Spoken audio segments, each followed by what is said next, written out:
هل أنت أب، أم أو عندك أولاد بعمر المدرسة وبتحبون كتير؟ خلونا نشرح لكم القانون التعليمي الجديد يلي بيخص حكومة فالنسيا. قانون بيأثر مباشرة على الطريقة يلي ولادنا وبناتنا بيعيشوا فيها المدرسة.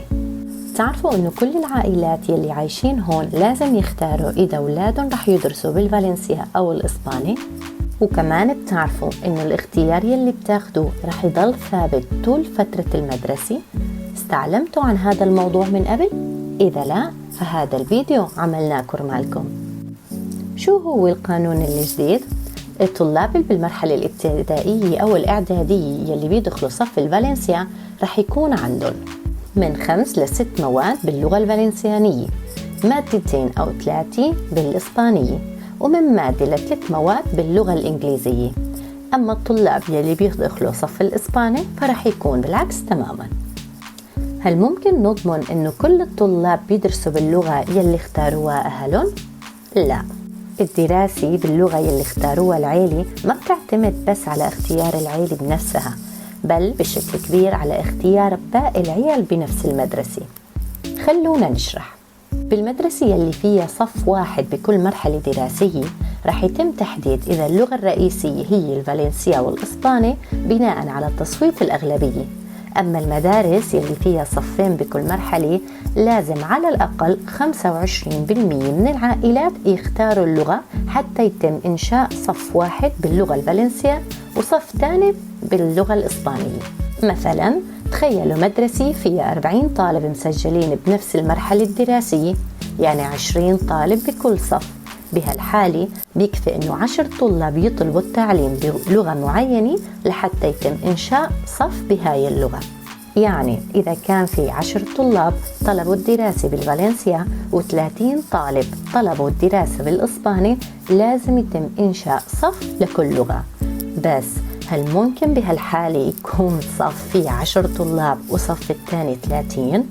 لا، هالشي مستحيل، لأنه القانون ما بيسمح يكونوا في أكثر من 25 طالب بالصف الواحد. معناتها بهالحالة 5 طلاب رح يضطروا ينتقلوا على الصف الثاني. طيب وكيف بيتم تحديد مين هدول الطلاب يلي لازم يغيروا الصف يلي ما اختاروه؟ هذا سؤال جدا مهم. رح تكون الأولوية للطلاب اللي عندهم أخوة مسجلين بنفس المدرسة، أو يلي بينتموا على عائلة كبيرة، أو الوحيدين الوالدين، وكمان الأطفال يلي عندهم إعاقات.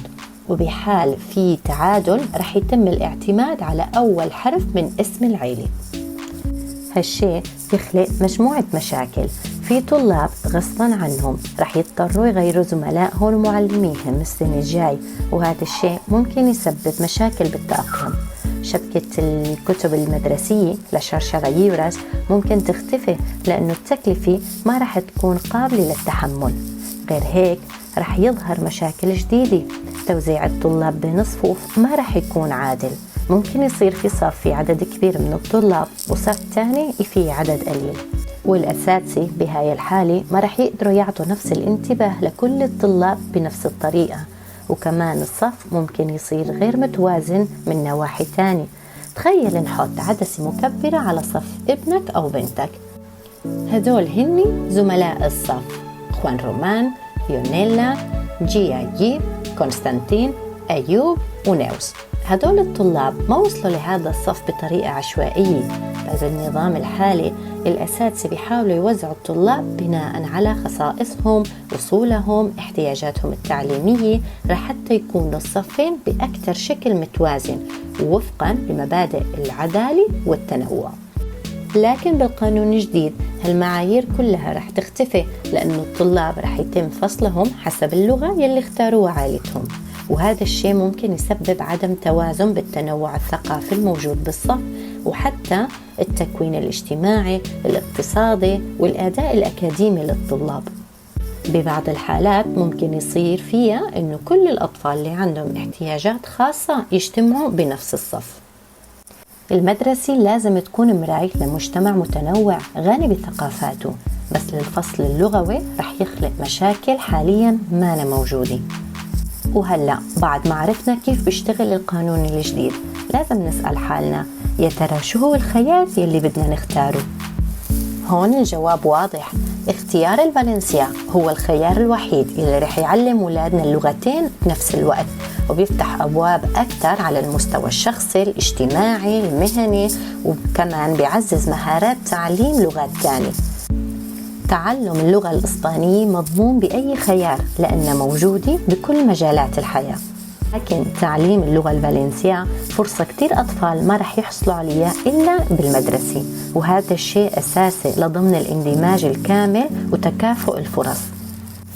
واضح أنه القانون ما انعمل مع أخذ بعين الاعتبار مصلحة الأطفال، والأهالي لازم يحرصوا أن أولادهم يمارسوا حقهم الدستوري بمعرفة اللغتين الرسمية. لأجل الاندماج وتكافؤ الفرص قول نعم للفالنسيا.